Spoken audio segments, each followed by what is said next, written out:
Congolese once more. Good evening to you from Armstrong Sander. In fact, also Christine Babanda. Ladies and gentlemen, once again, good evening. Found source staying with us in the second segment of news. Inhabitants and locals of the Nyong-Ankele division of the central region of Cameroon continue to decry what they say is the numerous land disputes in the area, which according to them is fragmenting social cohesion. Their worries were channeled to the senior divisional officer for the Nyong-Ankele division, who came visiting and meeting with locals in Ezeka, headquarters of the Nyong-Ankele division. The SGO on his part promised that they were going to do everything possible to put an end to every land dispute recorded in Ezeka and elsewhere in the Nyong-Ankele. We have details with Glory Mala in the following report. Land grabbing is the order of the day in Nyong-Ankele division of the central region. This is due to its strategic position, which attracts individuals that some use roadways for construction. I personally called the attention of the minister because my village is 30 kilometers from Yaoundé. I met with him 2 days ago. As we speak, there are some individuals on my land with huge machines carrying out landmarks, whereas I oppose to this since the month of June.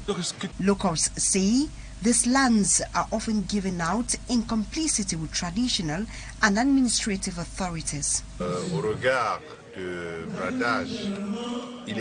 Concerning these land issues, we call the attention of those orchestrating the illegal sales of lands, especially traditional and some administrative authorities who signed these documents, on what the law says.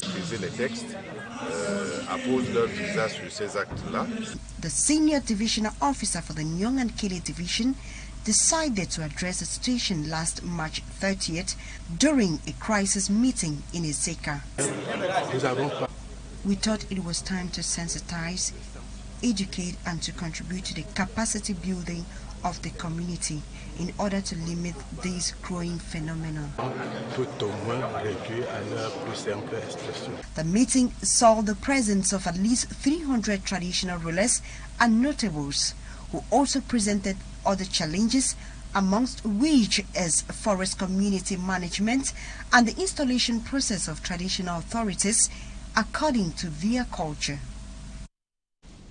It is now known what the color, the nature, the composition of Cameroon's upper house of parliament is all about. The last colors and the composition of the upper house of parliament varies. The Senate were given last night by the President of the Republic of Cameroon, appointing 30 other senators to make it 100 at the upper house of parliament. Among the 30 appointed are newcomers, but also 6 from the opposition in the country. We have details in the following report.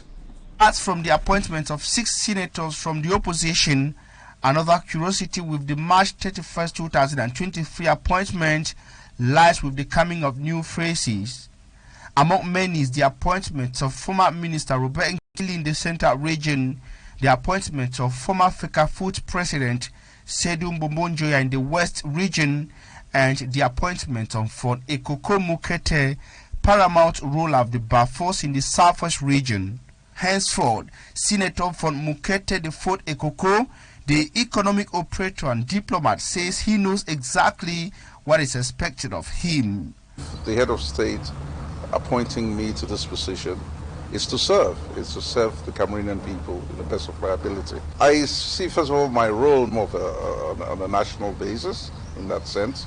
I see it representing Cameroonians of all walks of life. I think that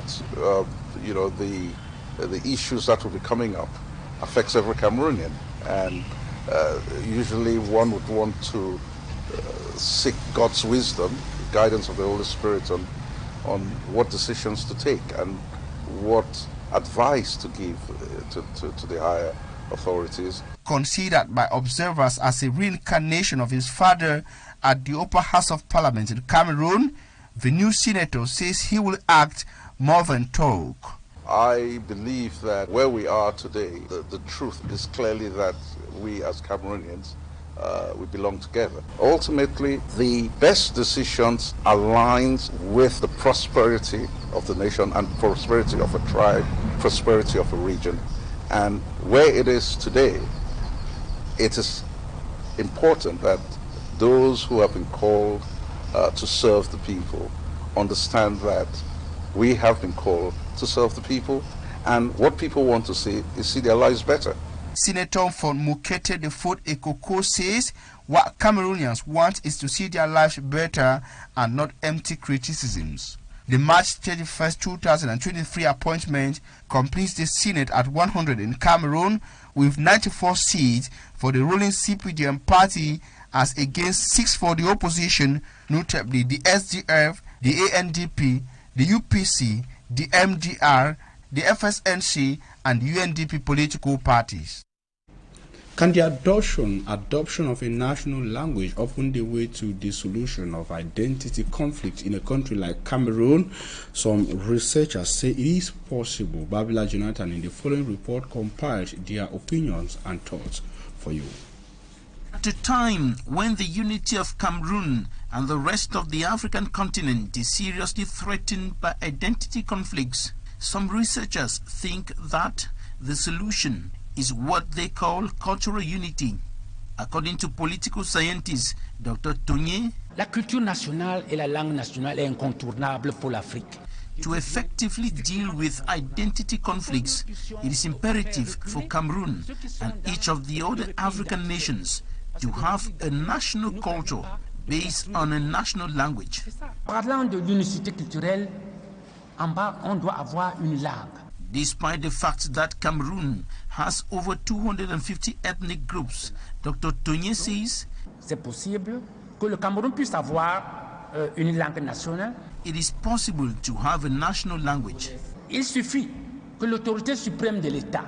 To him, it will simply demand political will to assemble language experts who will reflect and select a national language from among the most widely spoken local languages. Pour présenter la langue la plus favorable.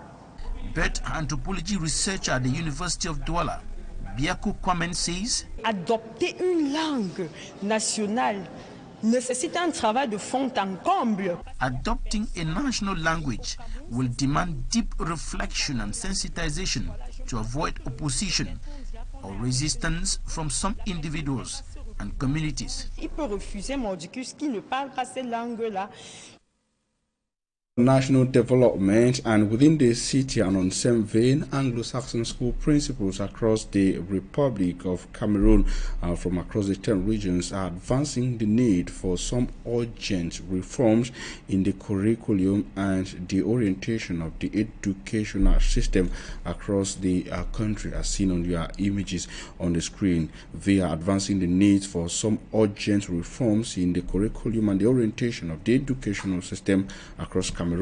They are worried that digitalization is not being duly embraced in schools in Cameroon, whereas very important, these givers of lessons and knowledge say that they are okay for a more practical teaching and learning orientation, which will not only better comprehension but will also empower learners in Cameroon to contribute positively to the growth of Cameroon. Coming together, they identified obstacles and proposals to the government of Cameroon. Take a listen to them. To come together so that we can evaluate on the new instructions that have been put in place by the Ministry of Secondary Education for digitalization in our school milieu. So that is one of the reasons that it was the main theme of this our coming together today, and also maybe to also take stock and evaluate how far these regional presidents have been coordinating in terms of digitalizing the school milieu. But we have come to realize that in our Anglophone schools nationwide, we are just about 20%. So we came to find out the reasons why our schools are not yet embracing this education to that extent.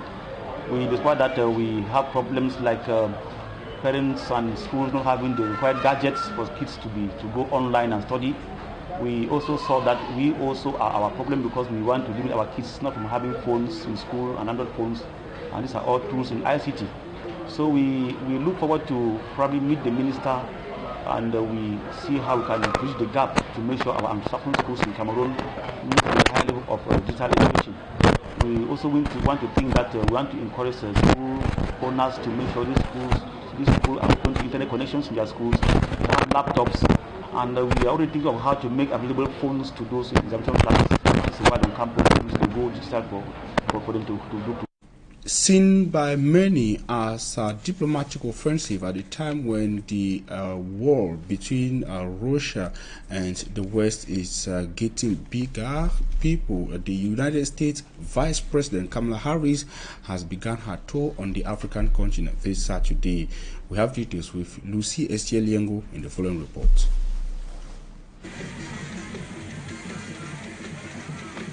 U.S. Vice President Kamala Harris began her three-nation Africa tour on Saturday, landing in Accra, Ghana. As part of a visit that includes Tanzania and Zambia, she is the 18th and most senior U.S. official to visit Africa this year. As the United States looks to loosen Russia's and China's alliance with African nations, since January, U.S. officials have visited 11 African countries.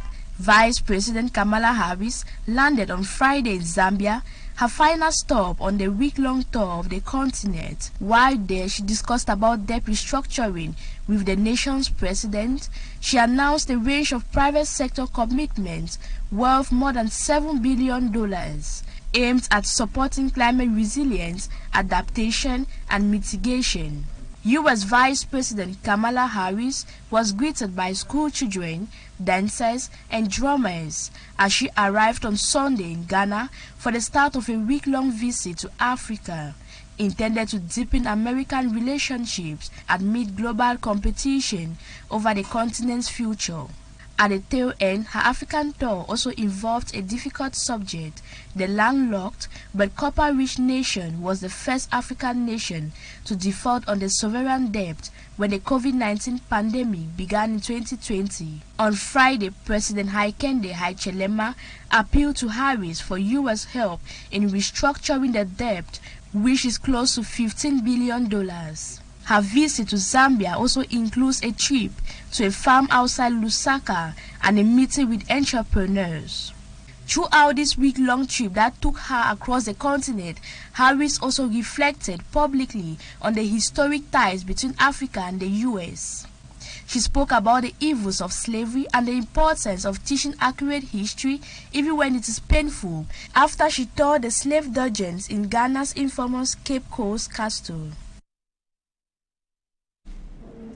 The Vice President is the 18th and most senior U.S. official to have visited the African continent this year. They have been visiting since the start of this year. Ladies and gentlemen, it is on that note that will put an end to this bilingual edition of News on Équinoxe Television. We thank you for your keen attention. We urge you to stay in the company of interesting programs on Équinoxe. Christine Babanda, have a nice evening.